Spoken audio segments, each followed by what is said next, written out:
నమస్తే, నేను ఆదిత్య. శాంసంగ్లో భారీగా ఉద్యోగాల తొలగింపు అంటూ బ్లూంబర్గ్ చేసినటువంటి సర్వేలో వెల్లడించడం జరిగింది. మరి దీని వెనకాల స్టోరీ ఏంటి, అసలు ఎందుకు ఇలాంటి పరిస్థితులు వచ్చాయి తెలుసుకునే ప్రయత్నం చేద్దాం. సో ప్రస్తుతం మనతో పాటు స్టూడియోలో ఉన్నారు ప్రముఖ senior journalist and political analyst C S Rao గారు. సార్ని అడిగి మరిన్ని విషయాలు తెలుసుకుందాం. సార్ నమస్కారం. సార్ నమస్తే. శాంసంగ్లో భారీ ఉద్యోగాల తొలగింపు అంటూ ఒక వార్త అయితే వినిపిస్తుంది. సో ఎందుకు ఇలాంటి పరిస్థితులు వచ్చినాయి అసలు? ఇప్పుడు ఐటీలో ఉండేటువంటి పరిస్థితి కొంచెం డిఫరెంట్గా కనిపిస్తుంది. ఐటీ రంగంలో రాబోయేటువంటి రోజుల్లో ఐటీలో అసలు ఉద్యోగాలే ఉండవు.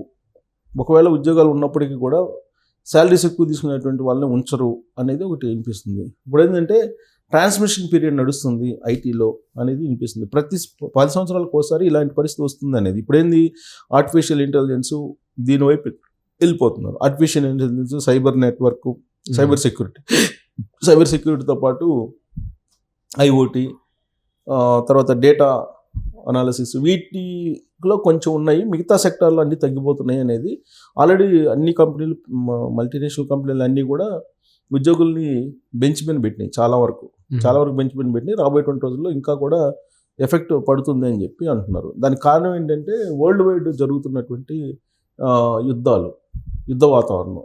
ఇప్పుడు థర్డ్ వరల్డ్ వార్ అనేది ఇప్పుడు పొంచి ఉందనేది ట్రంప్ చెప్తున్నాడు. థర్డ్ వరల్డ్ వార్ రెడీగా ఉంది. ఎందుకంటే ఒకవైపు ఇజ్రాయెల్ లెబనాన్ జరుగుతుంది యుద్ధం, ఇంకొక వైపు రష్యా ఉక్రెయిన్ జరుగుతుంది.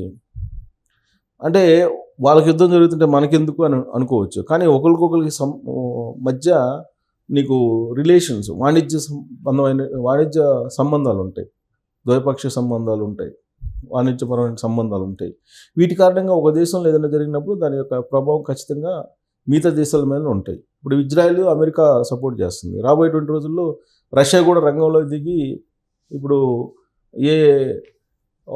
లెబనాన్కు వాటికో సపోర్ట్ చేసింది అనుకోండి, అప్పుడు ఎఫెక్ట్ పడుతుంది. సో పశ్చిమ ఆగ్నేయ దేశాల్లో ఉన్నటువంటి పరిస్థితులు, గల్ఫ్ దేశాల్లో ఉన్నటువంటి పరిస్థితులు, ఇవన్నీ కనుక తీసుకుంటే కనుక ఎఫెక్ట్ పడుతుంది అనేది. సో ఈ ఎఫెక్ట్ దేని మీద పడుతుందంటే ఇప్పుడు జనరల్గా ఏంటంటే వరల్డ్ వైడ్ కూడా సాఫ్ట్వేర్ రంగం మీద డిపెండ్ అయింది ఎక్కువగా.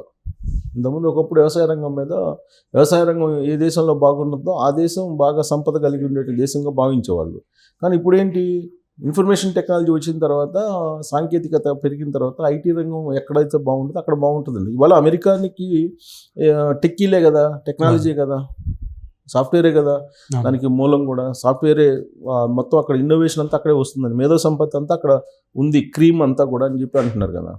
సో అయితే ఇలాంటి పరిస్థితుల్లో శాంసంగ్ కొన్ని లక్షల మంది ఉద్యోగాలను తొలగించడానికి రెడీ అయింది. 2023లో కూడా తొలగించింది. మళ్ళీ ఇప్పుడు కొత్తగా బ్లూంబర్గ్ సర్వే ప్రకారం ఆ కంపెనీ ఇప్పుడున్నటువంటి ఉద్యోగుల్లో విదేశాల్లో ఉండేటువంటి వాళ్ళు, అంటే దక్షిణ కొరియాకు సంబంధించినటువంటి సంస్థ శాంసంగ్, అది ఆస్ట్రేలియాలో, తర్వాత మిగతా చోట్ల, ఆస్ట్రేలియా కానీ కెనడా కానీ ఇట్లాంటి చోట్ల కొన్ని చోట్ల వాళ్ళ బ్రాంచ్లు ఉన్నాయి.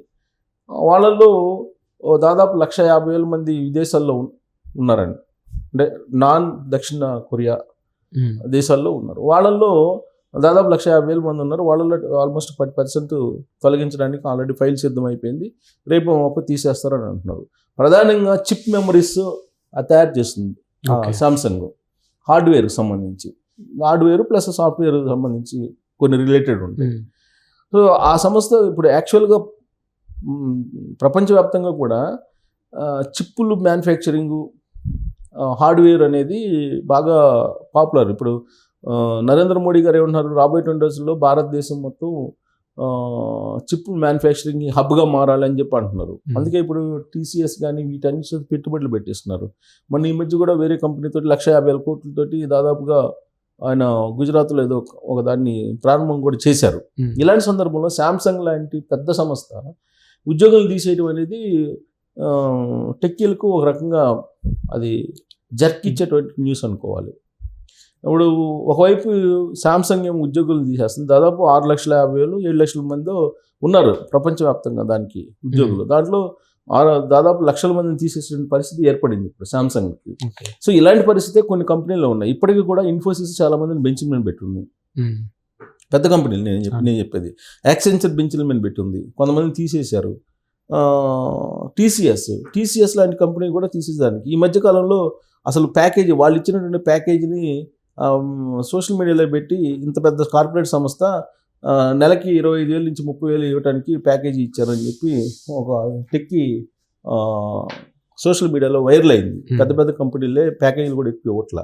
మహా అయితే 3.5 ల్యాక్స్ 4 ల్యాక్స్ 4.5 ల్యాక్స్ లోపలే ఎక్కువ మందికి 80% పైగా ఎంప్లాయీస్కి 90% దాకా ప్యాకేజీలు అలానే ఉన్నాయి ఇయర్లీ అని చెప్పి వస్తుంది.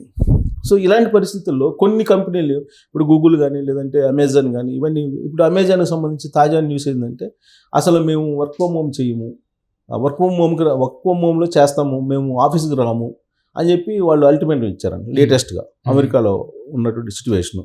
ఎందుకంటే వాళ్ళు ఆల్రెడీ ఇన్ఫర్మేషన్ టెక్నాలజీ వాళ్ళు ఐటీ సెక్టార్లో ఉండేటువంటి వాళ్ళు ఏంటంటే ఆల్టర్నేటివ్ ఏర్పాటు చేసుకున్నారు వాళ్ళ జీవన ఉపాధి కోసం, వర్క్ ఫ్రమ్ హోమ్ చేసుకుంటా. అందువల్ల వీళ్ళు ఉద్యోగం ఉంటే ఎంత పోతే అంత అన్నట్టుగా ఉంది వాళ్ళ వ్యవహారం.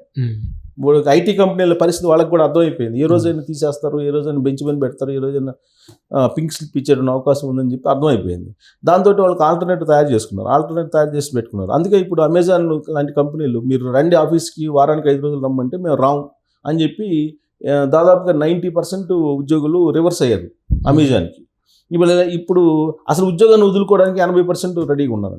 మరి అంతమంది ఉద్యోగాలను వదులుకుంటే అమెజాన్ కంపెనీ ఎట్లా నడుస్తుంది? కాబట్టి ఉద్యోగులు ఏం చెప్తే అది వినడానికి ఆ కంపెనీ ప్రస్తుతానికైతే ఓకే. కానీ ఎప్పుడైనా సరే ఆఫీస్కి రమ్మంటే మాత్రం వచ్చే పరిస్థితి లేదు.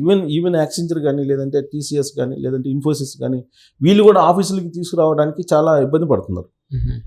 ఇప్పుడు కార్పొరేట్ కంపెనీలకి అయితే సొంత భవనాలు ఉన్నాయి, సొంత ఆఫీసులు ఉన్నాయి, అవన్నీ చేస్తున్నారు. కానీ చాలా స్టార్టప్లకి ఆఫీసులు లేకుండా మెయింటైన్ అవుతుంది. ఆఫీసులు లేకుండానే వర్క్ ఫ్రమ్ హోమ్ తోటి ఎంప్లాయీస్తో ఉద్యోగాలు చేయించుకుంటున్నారు. వాళ్ళకి కావాల్సింది ప్రొడక్టివిటీ ఉందా లేదా అని చూసుకోవాలి. ఎంప్లాయీ అని అతను ఎక్కడ చేస్తే నీకు ఇంట్లో చేస్తే ఆయన తోటలో చేసుకుంటే ఏంటి, ప్రొడక్టివిటీ ఇస్తున్నాడా లేదా అనేది ఇంపార్టెంట్. అలా కాకుండా వీళ్ళందరినీ గవర్నమెంట్ మానిటర్ చేస్తుంది. కార్పొరేట్ కంపెనీలని, మల్టీనేషనల్ కంపెనీలని కార్పొరేట్ వాళ్ళు తీసుకురండి, అందరిని నేడు పెట్టండి, హైదరాబాద్లో పెట్టండి, బెంగళూరులో పెట్టండి, లేదా ఢిల్లీలో పెట్టండి, ముంబైలో పెట్టండి, లేదంటే రెవెన్యూ తగ్గిపోతుందని ఇలాంటి ప్రెజర్స్ చేస్తున్నారు. దాంతో వీళ్ళు ఆఫీసులు రమ్మంటున్నారు. లేదంటే వర్క్ ఫ్రమ్ హోమ్కి అన్ని కంపెనీలు ఇష్టపడ్డాయి, వర్క్ ఫ్రమ్ హోమ్ చేసుకోమంటున్నాయి. కానీ ప్రభుత్వాల ఒత్తిడి దెబ్బకి వీళ్ళు ఆఫీసులు రమ్మంటున్నారు. సో అమెజాన్ కూడా అమెరికా లాంటి దేశంలో అమెజాన్ మీద రివర్స్ అయ్యారు ఉద్యోగులు. సో ప్రపంచవ్యాప్తంగా కూడా ఐటీ సెక్టర్లో ఉండేటువంటి ఉద్యోగులు రివర్స్ అయ్యేటువంటి అవకాశం ఉంది. అందుకే వాళ్ళు ముందుగానే ప్లాన్ ప్రకారం వాళ్ళు ఆల్టర్నేటివ్ ఉపాధి అవకాశాలు చూసుకున్నారు.